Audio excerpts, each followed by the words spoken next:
के लाल मदीना बुलाइए।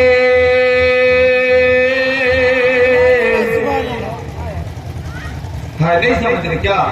बोलिए ना सुभान अल्लाह। हाँ, ऐ आमना के लाल मदीना बुलाइए, मदीना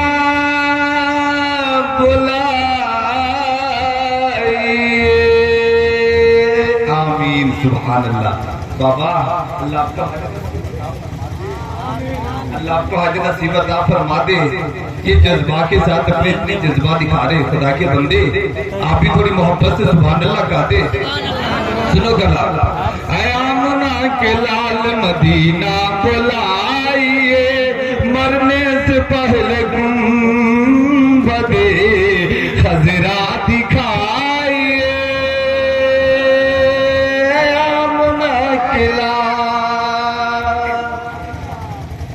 अच्छा, ये क्या समझते हैं कि माल रहने पर तभी ही हज नसीब होगा?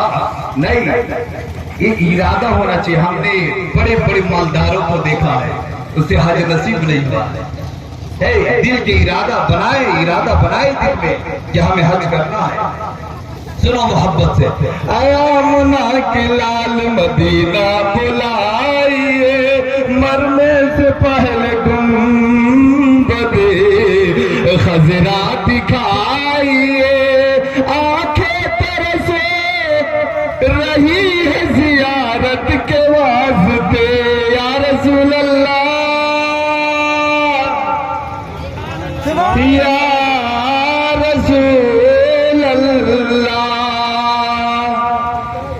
आंखें तरसे रही है जियारत के वास्ते, एक दिन हुजूर ख्वाब में तशरीफ लाइए।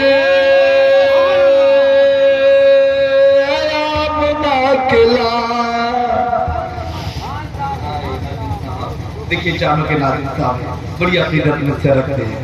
हाँ, हमेशा मेरे हाल खबर लेते रहते हैं। फिर इधर सैयद साहब भी है ना, माशाअल्लाह। आप सुने मोहब्बत के साथ, ऐ आमना के लाल मदीना बुलाइए, मरने से पहले गुंबदे खजरा दिखाइए। आंखें तरसे रही है जियारत के वास्ते, एक दिन हुजूर ख्वाब में तशरीफ लाइए। ऐ आमना के लाल दीदार कराइए, ऐ आमना की लाल जलवा दिखाइए। है देखिए चचा, अल्लाह आपको हज नसीब अता फरमाए। है अल्लाह आपको सलाम माशाअल्लाह, अल्लाह आपको भी हज नसीब अता फरमाए, आपके आला औलाद को भी नसीब अता फरमाए, आपकी पूरी नस्लों को अल्लाह हज नसीब अता फरमाए। आपको भी अल्लाह हज नसीब अता फरमा दे बाबा, आपके पोतों को भी अल्लाह हज नसीब अता फरमा दे। अल्लाह आपके पोतों को भी हज नसीब अता, आपको भी बिटिया अल्लाह हज नसीब अता फरमा दे। आमीन सुम्मा आमीन। माशाअल्लाह, जज़ाकल्लाह, अल्हम्दुलिल्लाह, ला इलाहा इल्लल्लाह, मुहम्मदुर रसूलुल्लाह सल्लल्लाहु तआला अलैहि वसल्लम। सारे लोगों को अल्लाह हज नसीब अता फरमा दे। जिसने दिया अल्लाह उसे भी हज अता फरमा दे, जिसने ना दिया अल्लाह उसे भी हज अता फरमा दे। सुभान अल्लाह, आमीन सुभान अल्लाह। ए खुशनुमा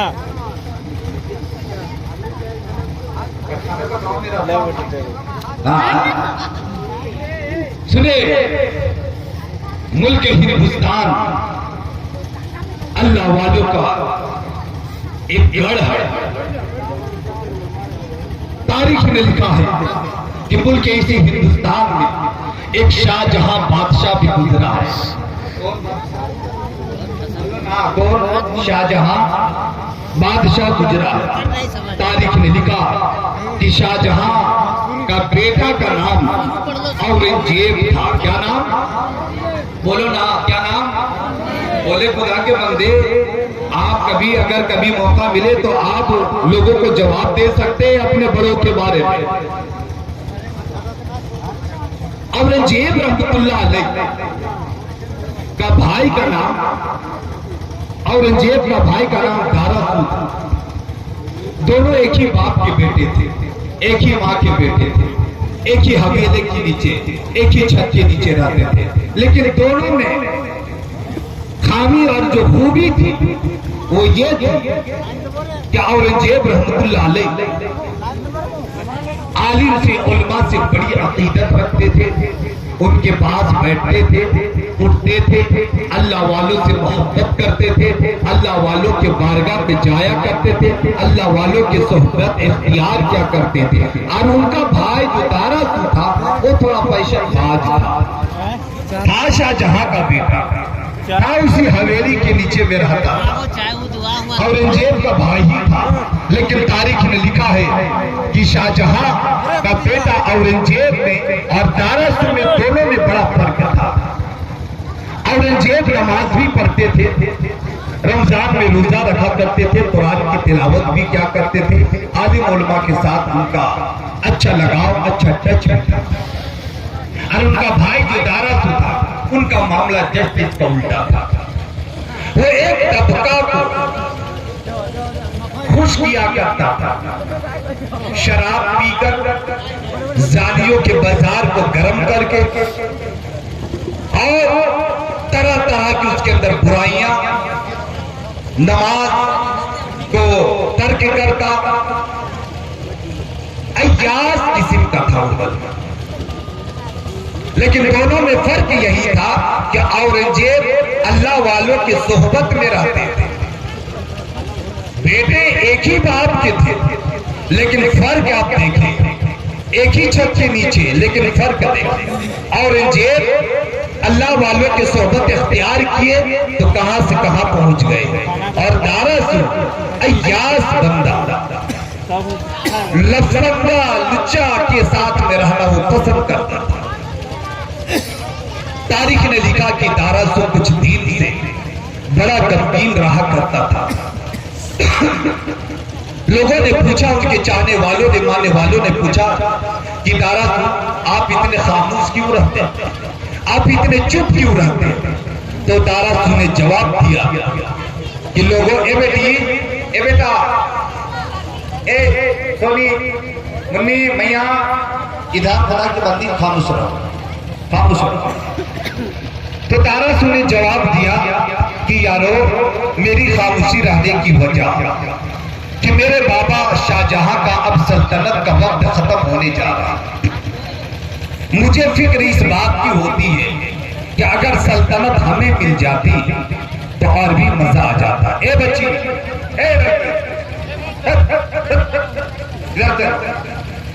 तो दारासू ने अपने चाहने वालों को कहा कि बाबा का अब सल्तनत का वक्त खत्म होने वाला है, मैं चाहता हूं कि अगर सल्तनत हमें मिल जाए, हुकूमत हमें मिल जाए तो फिर मजा आ जाए।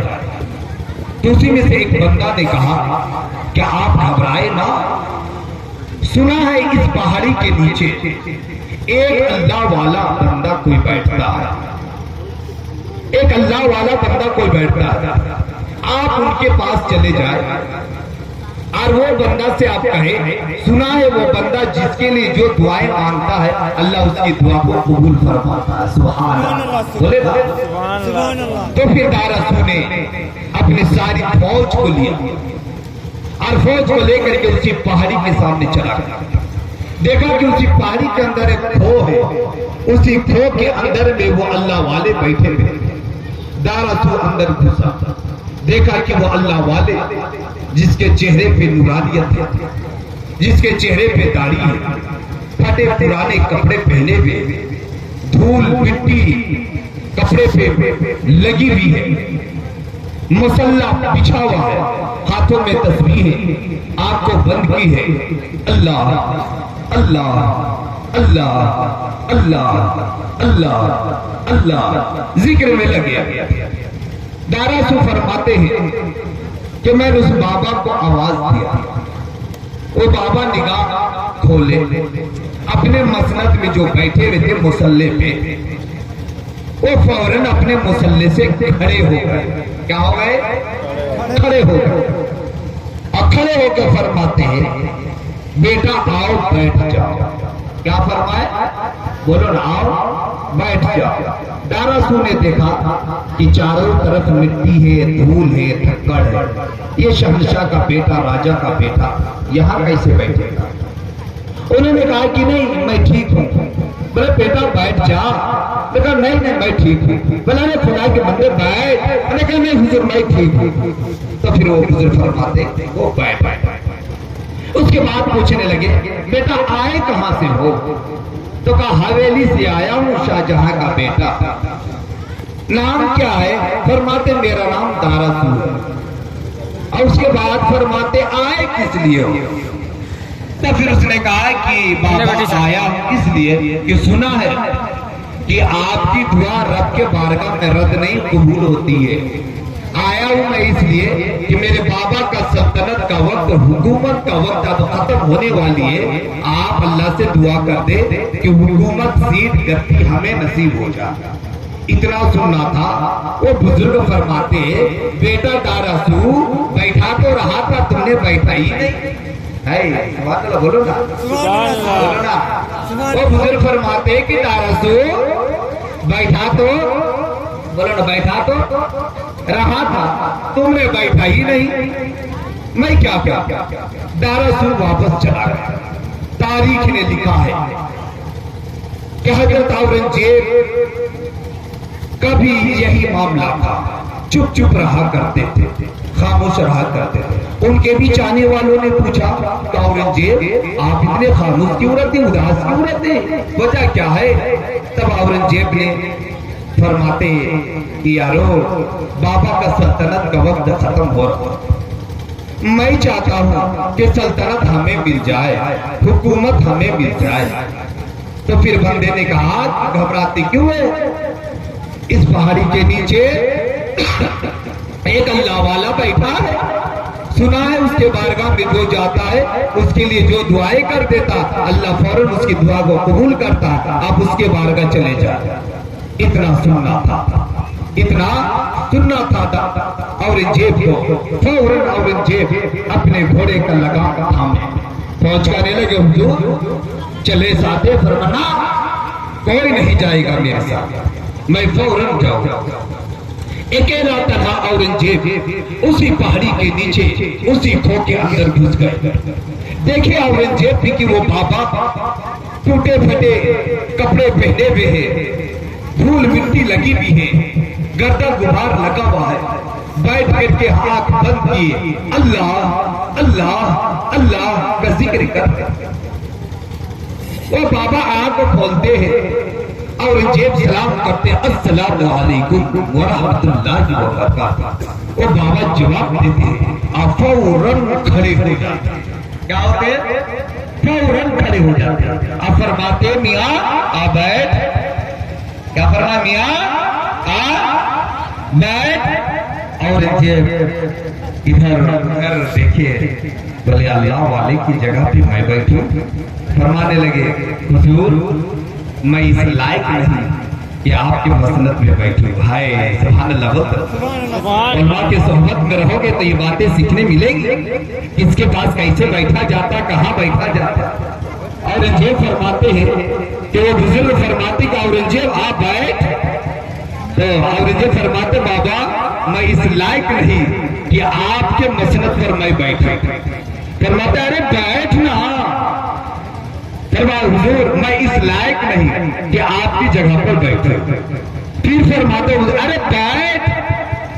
तब औरंगजेब निगाह नीचे करते फरमाते अगर आपकी यही मर्जी है, आपकी यही ख्वाहिश है तो मैं बैठ जाता। वो बैठ। हाय सुभान अल्लाह। बोल दो सुभान अल्लाह। बोलो ना सुभान अल्लाह। क्या किए बैठ गए। तारीख ने लिखा है। तब वो बाबा फरमाते हैं कि बेटा औरंगजेब कहां से आए हो। बोले बाबा हवेली से आया। हवेली से आया। ए बच्ची और फरमाते हैं वो बुजुर्ग फरमाते हैं बेटा आए कहां से हो। बोले शाहजहां का बेटा औरंगजेब मेरा नाम, हवेली से आया हूं। बोले किस लिए आए हो। बोले बाबा अब मेरे बाबा शाहजहां का सल्तनत का वक्त खत्म हुआ, उनके राजपाट का वक्त खत्म हो रहा। मैं चाहता हूँ कि सल्तनत मुझे दे दिया जाए, हुकूमत मुझे दे दिया जाए, राजपाट मुझे दे दिया जाए। मैं चाहता हूँ कि उस कुर्सी पर मैं बैठूं। इतना सुनना था तो बुजुर्ग फरमाते, बेटा बैठ तो गए हो, है बेटा बैठ तो। देखिए सैयद साहब बोले, आप ना बोले, अल्लाह की कसम बड़ी अच्छी बात नहीं है ये। सैयद साहब बोले, आप भी बोले सुभान अल्लाह, और जो से बोले सुभान अल्लाह। तो वो फरमाते हैं औरंगजेब के बाबा क्या बोले, फरमाते बेटा बैठ तो गए हो, बोले बैठ गए, बोले मिल गई सल्तनत, बोले हाँ सल्तनत मिल गई, राजपाट मिल गया, हुकूमत मिल गई, ताज मिल गया, फरमाए मिल गई, बोले हाँ मिल गया। अब औरंगजेब के आंखों से आंसू बहने लगे, औरंगजेब रोने लगे। वो बाबा सर पर हाथ देते हैं और फरमाते बेटा औरंगजेब रो क्यों रहा है, रोने की वजह बता, ये तड़प क्यों रहा है, तड़पने की वजह बता। औरंगजेब फरमाते हैं बाबा जब सल्तनत मिल गई है, जब कुर्सी मिल गई है, जब हुकूमत मिल गई है, तो बस इतना करम कर दे। बोले क्या करूं बेटा, फरमाते बाबा इस सल्तनत के साथ मुझे वलायत भी अता फरमा।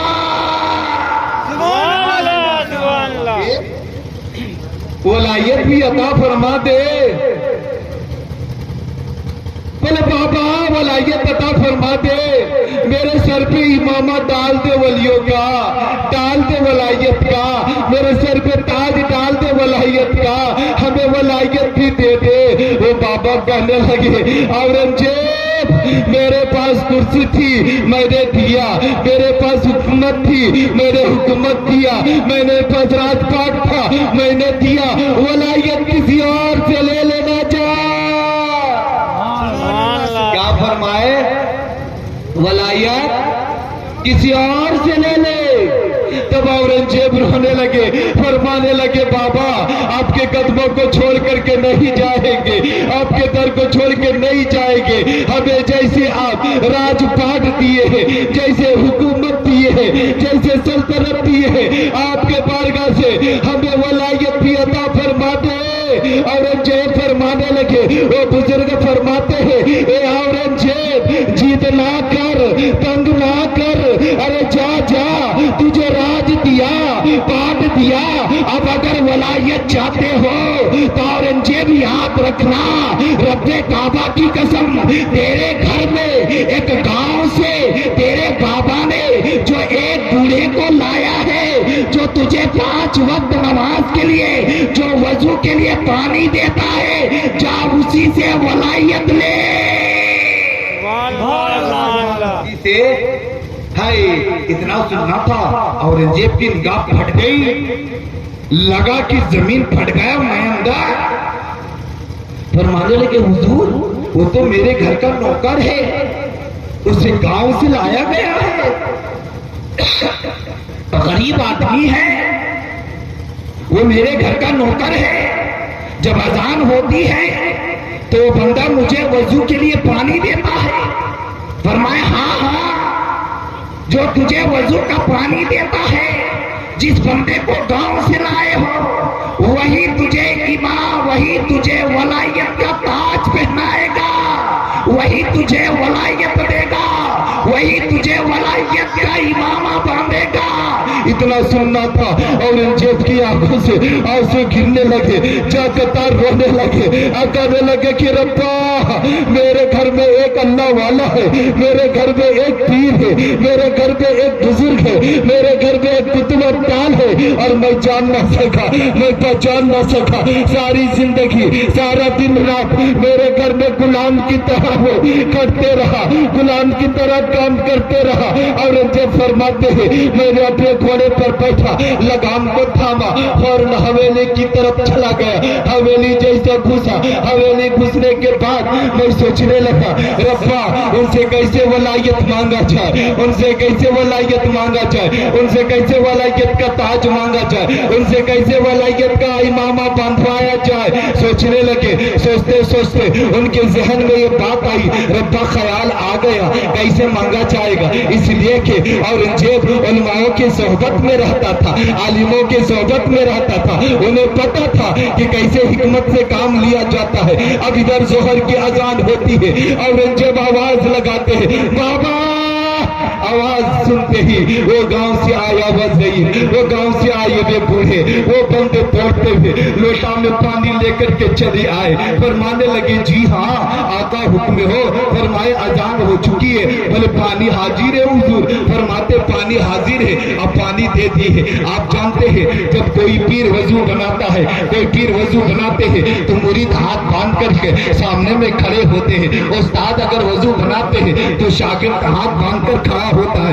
इमाम वजू बनाता है तो मुक्तदी हाथ बांधकर खड़ा रहता है सामने में। शायद पानी की जरूरत हो, शायद तौलिए की जरूरत हो, शायद किसी चीज की जरूरत हो। ठीक इसी तरह औरंगजेब वजू बनाने के लिए यूं बैठे हुए हैं, औरंगजेब वजू बनाने के लिए यूं बैठे हुए हैं, औरंगजेब वजू बनाने के लिए यूं बैठे हुए हैं, यूं बैठे हुए वजू बना रहे हैं, वजू बना रहे। वो ज़ईफ बंदा सामने हाथ बांधकर खड़ा है, औरंगजेब वजू बना रहे, हाथ धोते हैं, कुल्ली करते हैं, नाक में पानी डालते हैं, चेहरे धोते हैं, कलाई समेत हाथ धोते हैं। अब औरंगजेब ने अपने इमामा को उतारा और उतार करके पाक बुजुर्ग के कदमों पर रख दिए और फिर सर का मसा किए और मसा करने के बाद इरशाद फरमाते हैं, बाबा जरा पग उठा के मेरे सर में डाल, बाबा जरा पग उठा के मेरे सर में डाल।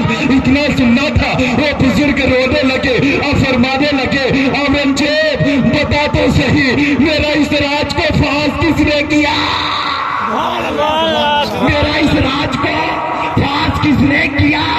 औरंगजेब इस राज को राज रहने दे। वो औरंगजेब फरमाते, ना बाबा, कदमों पे गिर जाते और फरमाते हैं, गद्दी मिल गई, गद्दी मिल गई, हुकूमत मिल गई, अब वलायत का ताज पहना दो। वो बुजुर्ग उठाते इमामा को सर पे डालते और फरमाते, औरंगजेब मैं तुझे वलायत दिया, बता औरंगजेब वलायत दिया, वलायत दिया। औरंगजेब फरमाते हैं, बाबा इस वलायत का मैं लाज रखूंगा। बाबा मुझे हुकूमत मिली है, मुझे दौलत मिली है, मुझे सल्तनत मिली है, अब वलायत भी मिल गया है। फरमाते हैं, बेटा सनत भी मिला, वलायत भी मिला, बता भारत में क्या करेगा? औरंगजेब फरमाते हैं, रब्बे काबा की कसम, वलायत भी मिली है, ताज भी मिला है, हुकूमत भी मिली है। वादा करता हूँ कि भारत के गांव-गांव तक, घर-घर तक, हर फर्ज तक इस्लाम का पैगाम पहुंचाऊंगा। इस्लाम का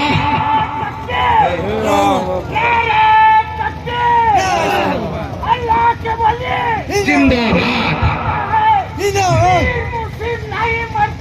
बेशक है अल्लाह जिंदाबाद, जिंदाबाद, नहीं छोड़ेंगे, नहीं छोड़ेंगे। हाय हाय हाय, सुभान अल्लाह, वाह वाह वाह, अल्लाह सलामत रहे। दीवाने को देखो, दीवाने को देखो, दीवाने को देखो। अल्लाह वाले बस यूं ही दिल की कैफियत को बदल देते हैं। फरमाने लगे, औरंगजेब बेटा वलायत मिली है और हुकूमत भी मिली है, क्या करोगे आप? फरमाते, अल्लाह की कसम मैं पूरे भारत के अंदर, पूरे भारत में इस्लाम का झंडा लहराऊंगा, घर घर तक के इस्लाम का पैगाम पहुंचाऊंगा। तारीख में लिखा है, वो औरंगजेब ने 48 साल तक भारत में शासन किया है और ऐसा शासन किया है कि तारीख में लिखा है, नारे तकबीर है, नारे तकबीर, नारे रिसालत, नारे रिसालत, उलमाए अहले सुन्नत, उलमाए अहले सुन्नत, उलमाए अहले सुन्नत, नारे तकबीर, नारे रिसालत। सुभान अल्लाह, माशाअल्लाह।